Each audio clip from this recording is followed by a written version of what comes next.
experiments from 1919 prove that disease is not transmittable. Taken from the book, Fasting and Man's Correct Diet, by R.B. Pearson, 1921. A number of different experiments were made on 68 volunteers from U.S. Naval Detention Training Camp on Deer Island.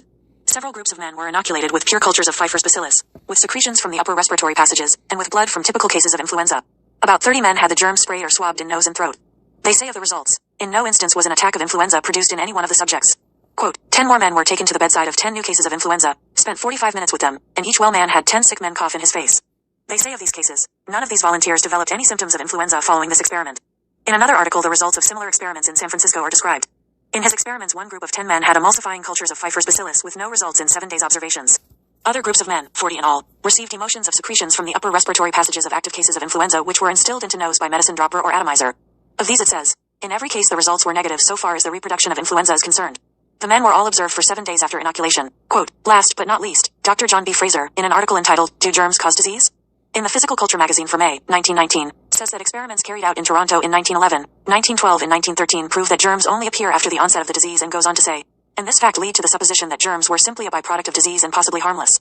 He also describes experiments where millions of germs were fed to patients in their food, or swabbed over the tonsils and soft palate, under the tongue and in the nostrils, and still no evidence of disease was discernible. The germs used in the experiment included the germs of diphtheria, pneumonia, typhoid fever, meningitis and tuberculosis, and no evidence of the diseases have developed in nearly 5 years. He says, during the years 1914 through 1918, 150 experiments were carried out carefully and scientifically, and yet absolutely no signs of disease followed. Now this evidence refutes the idea that we can catch a virus and that there can be virus pandemics.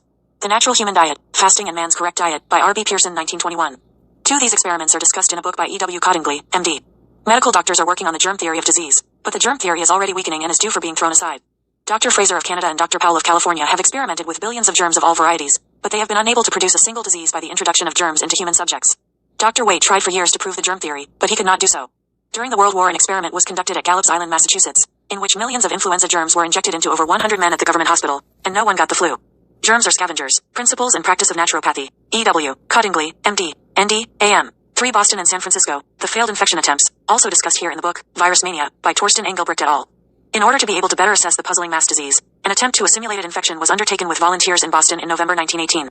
These were 62 healthy sailors charged with delinquency and sent to prison. They had been promised a pardon under the condition that they take part in an experiment. 39 of them had not had influenza, so the theory was that they would be particularly susceptible to infection and illness. But the results proved nothing of the sort, as American scientific journalist Gina Collada describes in her book Influenza. Collada, Gina, Influenza.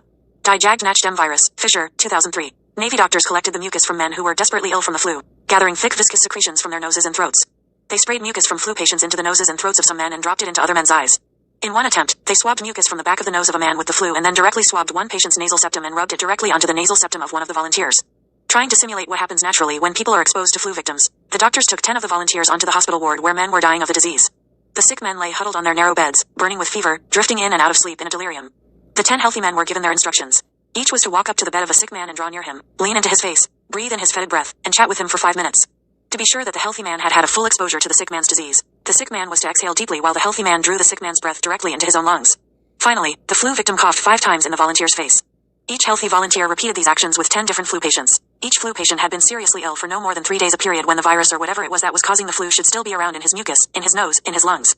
But not a single healthy man got sick. A comparable experiment, carried out under much stricter conditions, took place in San Francisco, with 50 imprisoned sailors. But, once again, the results did not correspond with what the doctors had expected. Scientists were stunned. If these healthy volunteers did not get infected with influenza despite doctors' best efforts to make them ill, then what was causing this disease? How, exactly, did people get the flu? Virus Mania pages.